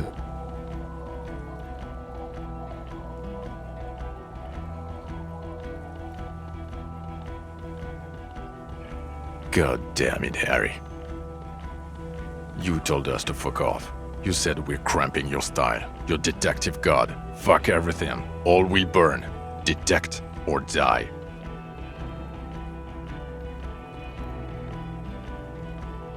Oh, you think it was cool you saying that? Aesthetic somehow? You were crying when we got here. Breaking things. You said we were going into the abyss. None of us wanted to see the abyss. So we fucked off. Like you told us to. The bells aren't ringing because you have brain damage. Trond, this is where you come in. How bad is it? Well, he doesn't have visible tremors, he talks without slurring, he can drive a boat, he's standing, reasoning. All good signs, but complete retrograde amnesia, episodic and semantic. Meaning, you forgot both who you are and the definitions of money, Isola, Pell, and so on. As displayed in the station call, our interactions with him, and I don't want to be a snitch, but also mine with him before when Harry did not seem to know who I was. It's all very interesting. Interesting? Yes, interesting. I have my theories, but I would like to hear Harry's thoughts first. Harry, what do you think happened to you? Neurologically, psychologically, and why not socioeconomically? He is. He's getting better. And I can confirm that he drank a lot of alcohol prior to it happening. I believe he drank. People do that, especially this one. What they don't do is forget their whole life because of drinking. But Detective Vigmer, he has blanked out before. Yes, a couple of times. After some of the more serious benders. One was after the two drunks case, the other when we looked into that mural. So you don't remember not remembering. Beautiful. Interesting. So at first he dipped his toes into it, prepared. That's where he would have gotten the idea, yes. Practice. And then he used alcohol to get there, so to speak. What do you mean? Well, here's my theory. What if this is an absolutely normal reaction to the world we're living in? What if this is not a significant anomaly at all, something to be explained, approached as a defect? Look at the sensory input here. Look at the ruins, the neon. Listen to the radio, the multitudes, the people. Live here for 40 years. As a police detective, he's like a magnetic reader on the world tape, to borrow a known metaphor. Harry's been pushed flat against it. Total input. Hardwired to the free market. He just needed for it to end. Okay, Trent, thank you. That's absolutely meaningless. I'm glad we brought you. Will he or will he not be able to work in the major crimes unit? Is he a cretin now? I want to know that.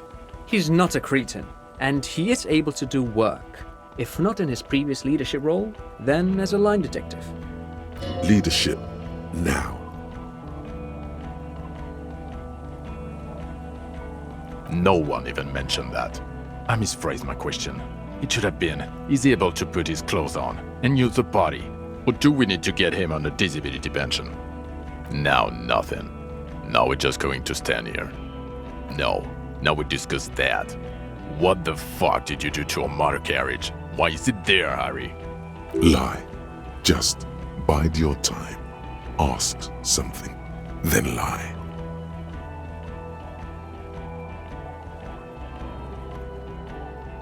Ha ha ha. Ho ho ho. Tequila sunset. Not sunrise because you're almost dead. So funny, Harry. Thank you for fucking me. Thank you for destroying 45,000 real of police property that's coming out of my payslip. You know that, right? You're gonna get fired, and I'm gonna pay till I die. It doesn't matter. Your badge, Harry. Show me your badge. In a rush to demonstrate your badge, your eager fingers can't sustain a grip on the smooth plastic, and the badge slips out of your hand.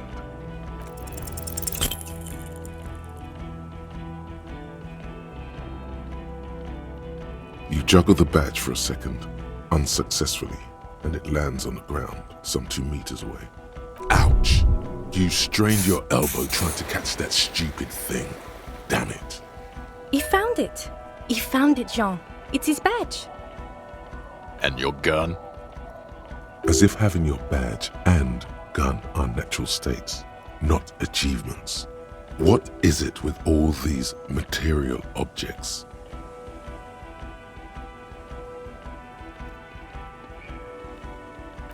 Upgraded it. I don't care about your weapon mania, Harry. I only care about your official sidearm, which you lost. He has it. And he didn't drop it. You're drunk like a bum, Harry. Put that thing away before you kill someone. So you forgot to drink? I don't buy it. Why do you smell like a corpse then? He's wounded. It's been a long week and he's handled an actual corpse. A bit of a week?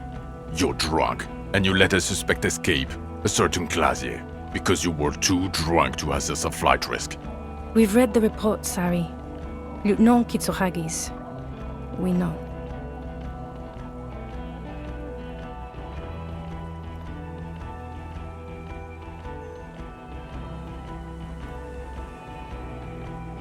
Oh, well, if she was specially trained. I'm not even gonna get into the other suspect who also escaped. Yeah, Ruby's something. Or the fact that you're Evra Claire's little peony now, doing I don't know what for him. That's small-time stuff. That's nothing. That's a humorous anecdote. Compared to the 7 people who were gunned down, the streets are literally red with blood, Harry. It was fucking mass murder. He did everything he could. We did everything we could. The company hired and vetted mercenaries. Lieutenant Dubois got between them and the locals. He did so at considerable risk to his own life. He was shot, not once, but twice. We stopped an execution, not a negotiation. The loss of life was minimal compared to what it could have been. Detective, it's better if I do that. It's so much better if he does this. 1,000,000 times better. Thank you for the input, Lieutenant Kitsuragi. I didn't mean to suggest you didn't handle the situation. He thinks of apologizing, but decides against it. You've spent the week with him on this case. What is your take? On the case? On Lieutenant Geoffrey Dubois. Well, the drinking, the gun losing, also losing the badge. That's all true. Although he has not been drinking on the job this week. See? 1 week. Then there's the self-flagellation issue. He likes to apologize, profusely, making it sound like he's guilty of at least first-degree murder. It's not a good communication strategy for an officer. It's worrying, especially considering his political views. Detective Dubois is, as you may know, a Mazovian socio-economist. He wants to liquidate the ruling class, which, again, for a police officer, is a little odd. You should yell something. Yes, let's let the big boys talk. Other still, he is also an ultra-liberal hustler who is always on the grind. How he reconciles these 2 points of view, I do not know. But he is vocal about both of them. And then there's the motor carriage in the sea, and the constant smoking everywhere, all the time. But despite all this, he is a great detective, one of the best I have seen, in fact. He can talk human beings into telling him anything, and he doesn't stop. In all the time I've spent with him, he has not once stopped working on the case. He is tireless, madly driven. Well, except that one time when he stopped to sing karaoke, which by the way was a valiant effort. He really sang his heart out. Yeah, it was what it was. Other than that one time, he has tirelessly worked on the case, and he solved it. We have a confession, a murder weapon, and the perpetrator, locked on the island right now, awaiting transportation. He apprehended a straggler who stayed hidden for 50 years, ever since the revolution, who's probably committed other murders over those years. Oh, and he also discovered a new species. A new species? A colossal stick insect. It was on the island, camouflaged as the reeds. It unfolded from the reeds. I think we may be dealing with the Insulindian phasmid. He takes out the photo of the phasmid and shows it to the officers across the yard. The wind blows, flapping the glossy rectangle in his hand. As you can see, it's about 3 meters tall. In fact, we think it may be the largest land invertebrate ever discovered. Fucking hell is that? Is this somehow connected to the case? The killer did not seem to be aware of the phasmid's presence. Exhibiting a strange, atypical dementia, he fell into a stupor after its appearance. He became near catatonic.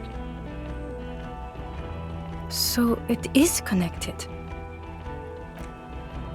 I must say, this is absolutely extraordinary. I don't even have words for it.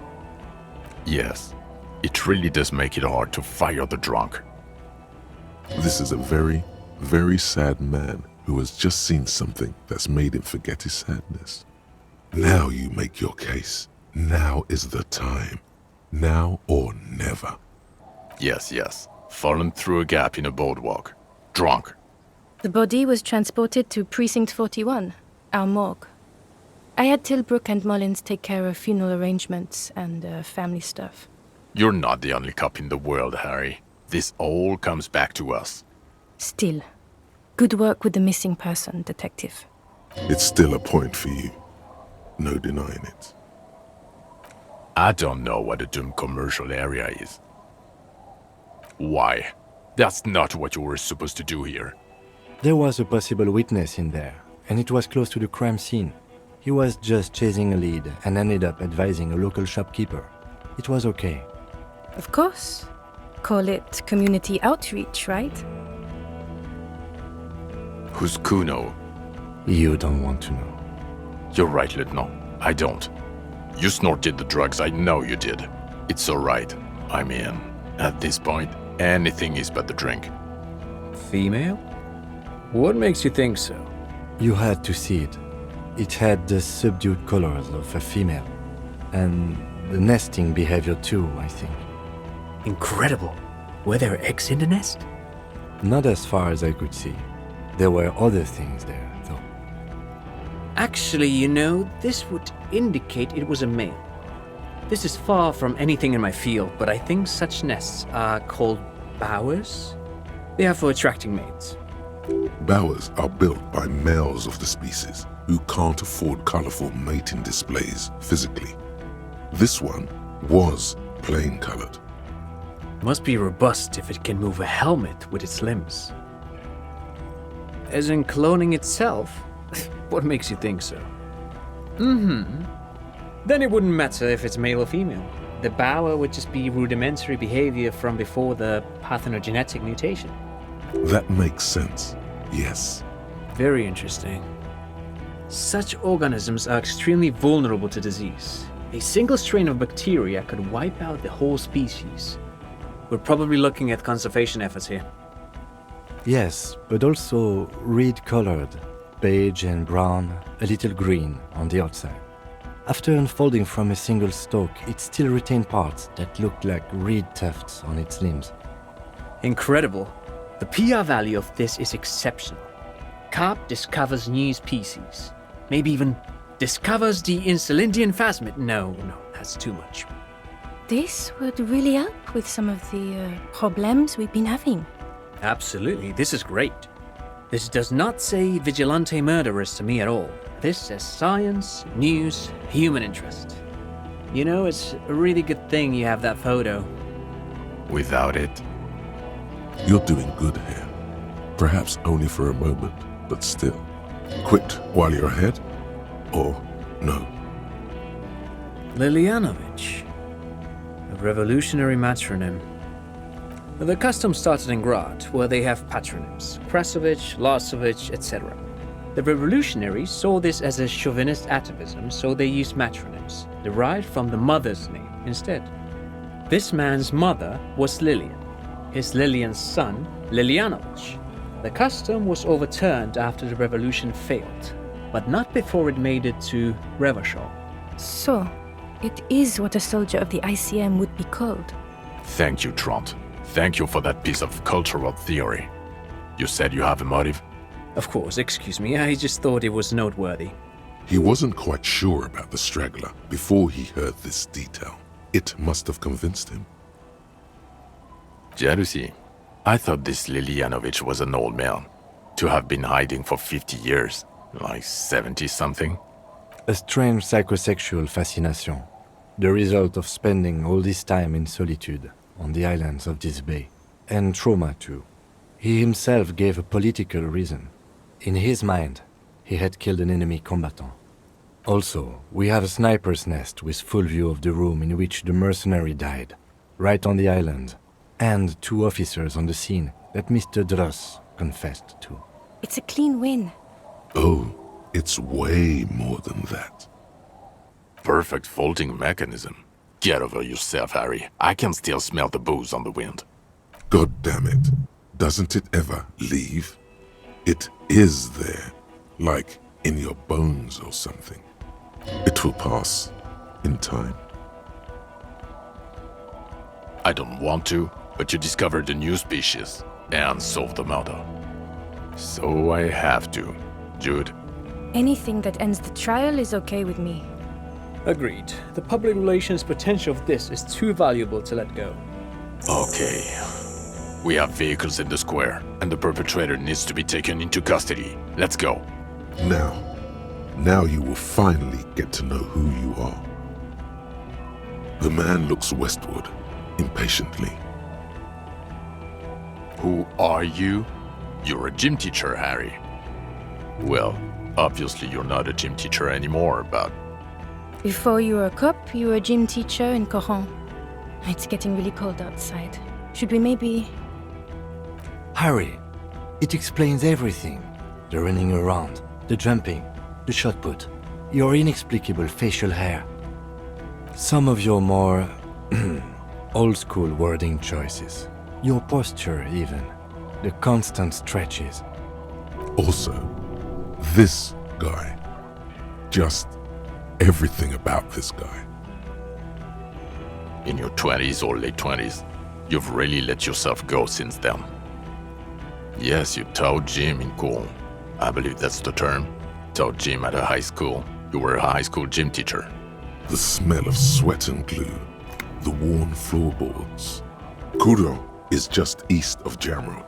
It was a short walk every morning to the baseball field or the sports building. High school. Harry, your goings-on with Kuno, Andre, Acel, the whole thing on the ice. That's why you are so juvie. His smirk suggests barely contained laughter. The regular. You found some chick. She inspired you to fight the big fight. Be more than you are. All that. You, every morning, walking from Voyager Road to teach gym. She, leaving for the academy with her spring coat on. The air filled with the smell of smoke and raspberries and incredible hope. An ocean full of hope. I knew it. I knew no normal human being can run like that. He's an honest-to-God gym teacher. It's not a mystery. Some chick fucked you over. Also, you were drunk. Dora something. Dora England. Yeah, you mentioned the name. Not Dora Dubois. No one is married anymore. This is Revachol. God, I don't know. 6 years ago, she was way before my time. 6 years and you haven't gotten over it. What the hell is wrong with you? Yeah, or 7. You're not doing too good there. It's an old man thing. 2 old years equals 1 normal year. That and Dora England really tore you a new one. A big one. Incredibly bangable. Extremely fuckable, Harry. Gorgeous. A gorgeous bourgeois woman. Wayfish. Like a Welkin, basically. Snow Welkin. Blonde Welkin. Heartbreak Welkin. I've only seen a picture, but it's obvious you formed a real spiritual connection with how pretty she was. One you never recuperated from. Look, the sun is about to go down. It's time to go. I think she taught in the Académie des Arts, east of the river. Way east. Hard to say which came first, the middle-class chick or the drink. Egg and the chicken kind of thing. My point is, you need to see a psychiatrist about this shit. Not a psychologist. Several degrees harder. Is there something harder than a psychiatrist? A forensic psychiatrist? Go talk to that. In other words, he's heard enough about this. No. You're too unstable to work for a mob boss. You're suicidal, Harry. No mob boss would take you. I assure you, I wouldn't consult for a corrupt unit. He would immediately backpedal out of it. I told you it's not that bad. Us? We're the bloody murder station, haven't you heard? We're the bad guys. No one likes us. That's not true. Jamrock is too big for one precinct. You are just understaffed, and everyone respects the 41st. You have Captain Price. Thank you, Lieutenant. You're being kind. It is an understaffed station and the district is too big, which is why we need to... Get back to it. We left Torsen and McLean to run the Sea Wing. It's not good. Mac the Torso Torsen and Chester McLean. They're not fit to run a wing. Believe me. Things are shaky as it is. They are damn iconic though, Torsen and McLean. Yeah, not like us. Two clinically depressed old men. Where's the contrast here? We are garbage. God. There are 4 wings, Harry. A, B, C, and D. We're in C. It's made of losers and clock punchers. You and I reconceptualized it as a task force. It was a mistake. There's also a lot of outside help involved, not only me. Other losers too. He's anything but a loser. Although he would like to be seen as one. It's cooler that way. Ptolemy Price? He's the son of the old Price, one of the founders of the RCM. He's one of the most highly regarded men in the force. You're lucky. Somewhere under the curved roof of a former silk factory shaped like a ladybird with 2 chimneys, Police Captain Ptolemy Price sits behind a heavy wooden desk. Resident medic Nix Gottlieb pours him coffee. It's silent in the captain's office. They speak of change, the city, the tension on the streets. They speak of the events of April and the blood on the streets in May. So he remembers that. Yes, there may have been a raid on some churches. It wasn't good press. Shooting up churches never is. I was out of town, to be clear. Our enemies were hiding in a church, to the best of our information. That's it. I'm not talking about this anymore. Your security clearance is shit tier right now. You have to wait for it to go up. He means it. The RCM and its enemies will not be discussed on this coast. Okay, it's not the bloody murder station. It's an old converted silk mill with green desk lamps and a coffee corner. A lot of good people work there, hard, every day. Jamrock is the largest ghetto in Rivershore. Faubourg, technically, but it's divided into 11 districts. Jamrock only has us. The press will blow over. Jamrock is lucky to have you, and it's often considered to be the greatest of the districts. You're lucky to have it. Thank you again, Lieutenant. Who is Lena? She lives at 1113 Tabernacle Road in Jamrock, remember? Tabernacle? It's on the way over. Near where you live on Perdition. Fine, if we're gonna drop you off anyway. She and her husband were conducting the search for the Phasmid. It's their discovery, in part. They should know as soon as possible. It would do you good to deliver some positive news for a change. She is going to be over the moon. Well, first I will go back to my station and write the most detailed report anyone has ever seen. It will have to be good to cover all these. Then I will have a serious talk with my captain. Detective, we just stopped a small-scale war. Something is happening to Revachol. I don't know what yet, but it's going to be a hard spring for the RCM.